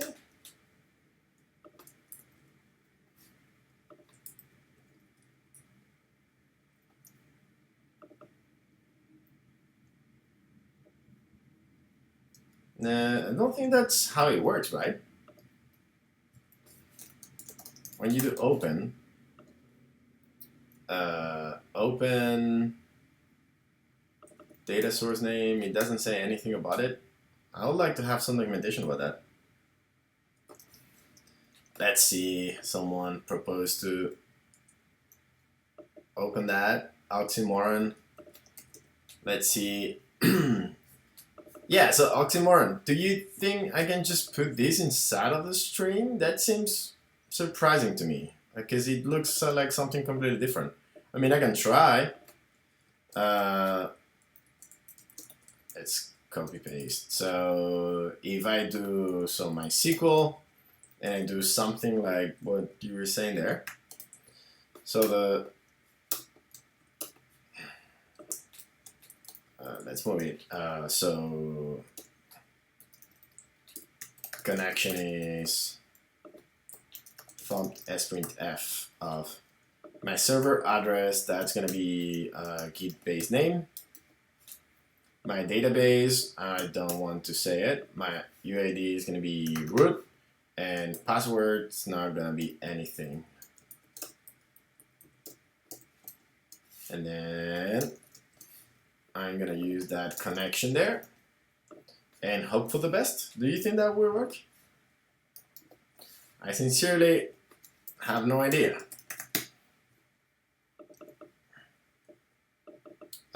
Let's try to do the same thing, but in the test that I had, which hopefully I didn't delete.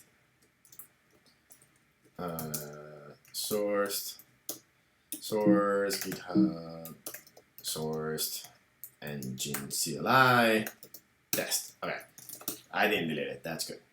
So what if we try that here?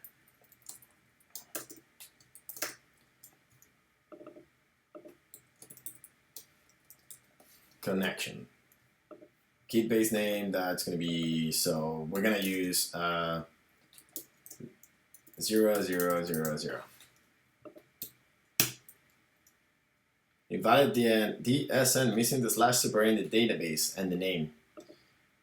So yeah, that's not username, password, protocol, address, DB name, parent value. Okay, so if that's the one, then this should be username, root, password, nothing, at protocol TCP. No, it's not. Is it TCP? 0000 and no DB name.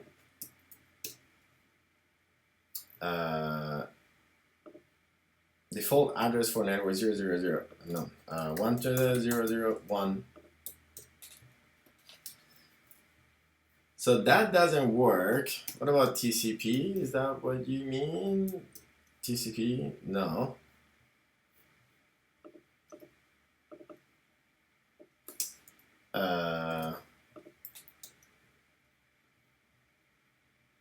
Oh, because okay, so it's not running right now. So that's a little bit the problem, of course. Docker run gitbase. Let's run gitbase. Okay, so this works. Let's see.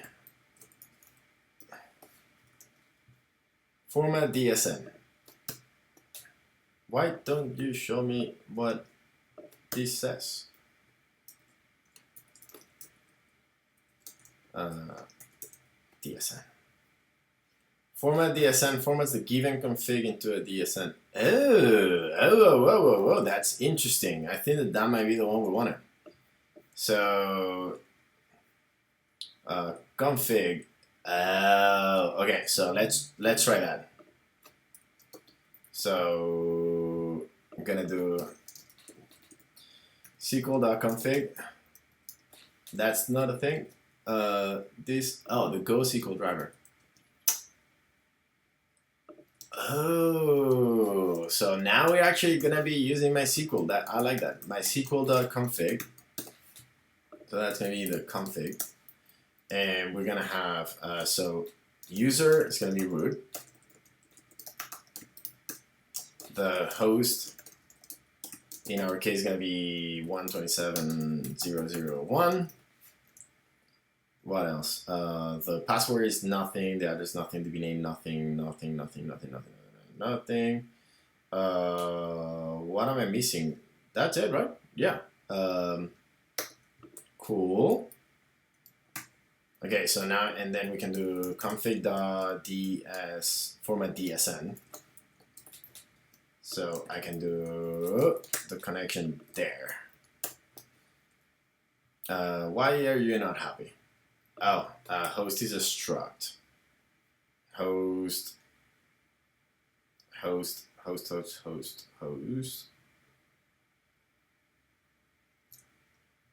Didn't I say host? User address.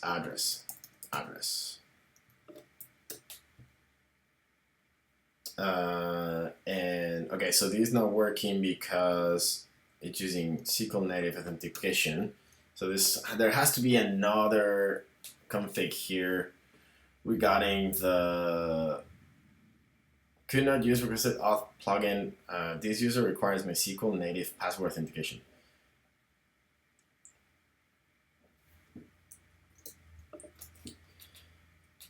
Authentication.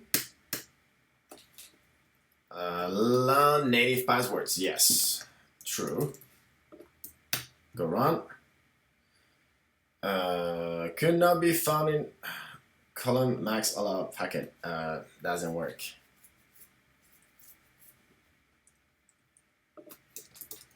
Max allowed packet. Let's say, what is max allowed packet? Max allowed packet. Max allowed packet. How much is the normal value? 32 megs. Sure, let's go with that. So 32 megs. That's 32 to the 32. Except that's not a thing. Python 2 to the 32. What? 2 to the 32. Alright, that looks more like it. Actually, I could do 2 to the 32 like this, right? That's like decent thing. 32. That overflows an int. So do more. I don't care. 2 to the 32. That's not at all. 32 megs is. That's a K. That's a meg.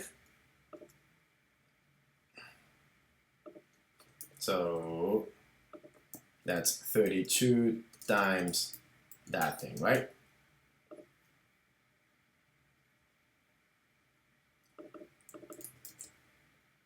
So 32 times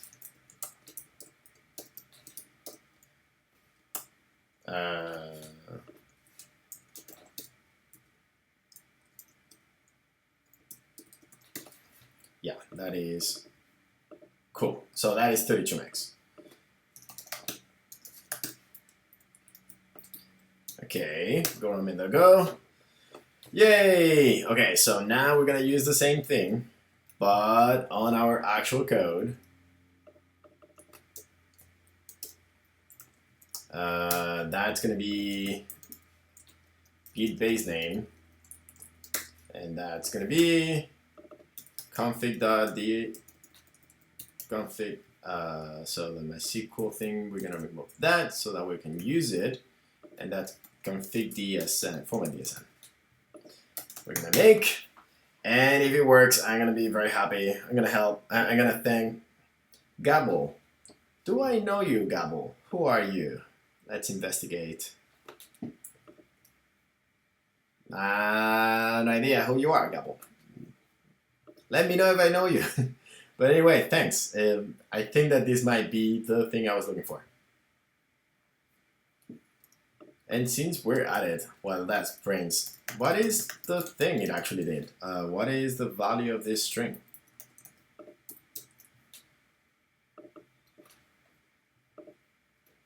Okay, if you are happy with that. Okay, so now, for the moment of truth, let's do the docker rm, all that stuff. I should kill this thing. And now, sourced, parse, sourced SQL select count stars from repositories. Starting the daemon, starting gitbase, connection refused. Why? Why are you connecting to this still? That's so weird.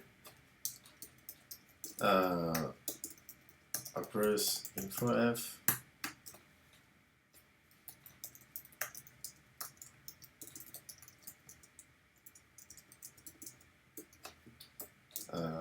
Config.format dsn root gitbase name. Yeah, this should work. It really looks like it should work, right?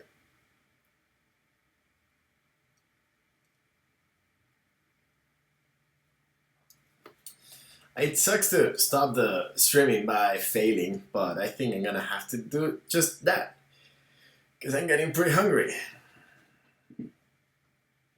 But let's try once more, see what that format DSN is actually printing. Docker rm, all of the things. Let's do go install of this just in case. I don't know if I've changed it. I don't think I've changed it in a while, but so sourced query select count star from repositories. Source SQL. Maybe I should call it query, whatever. Okay, starting the thing and fail. And let's see. Docker logs of Docker PS and Docker logs CLI daemon. The CLI daemon like this. Connecting to my SQL with this thing. Yeah, that doesn't include, that is totally wrong. Okay, so what is the part of the config that points to the host? I'm gonna fix this. I'm not going away without fixing this. This now personal. Address, network address requires net. Thank you, but I don't really know what that net means. Collation, log, timeout, allow files, columns with parse times, multi-statement. What is net? Oh, network type. So what are the types? Network type? What are the network types? DSN network types are those things. Data source name. Okay. Type of data source name. Machine, file, system user.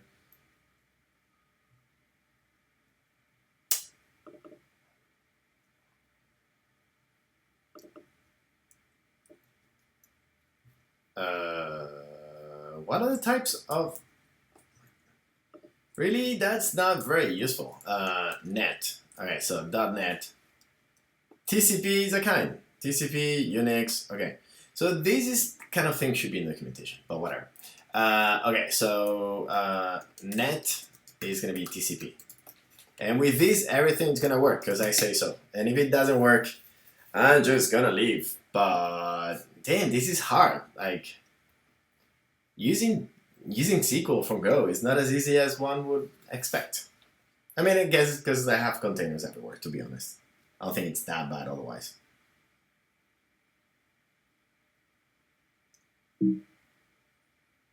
What was that poop? Okay. And now for the moment of truth, thing I said for like 100 times. Let's kill all the containers. And source select. Okay, source SQL. Starting the thing. Yes! Okay, so now it's working. And so can I do show tables and stuff like that? I don't think so, but show tables. It works! It works! Amazing. Okay, so I'm just gonna change one more thing because otherwise it kind of annoys me. Which is I'm going to do, when I'm printing the header in the clients here, we're going to do strings dot to upper. And then I kind of want to do, can I do W println W? I just kind of want to do as long as I need to, but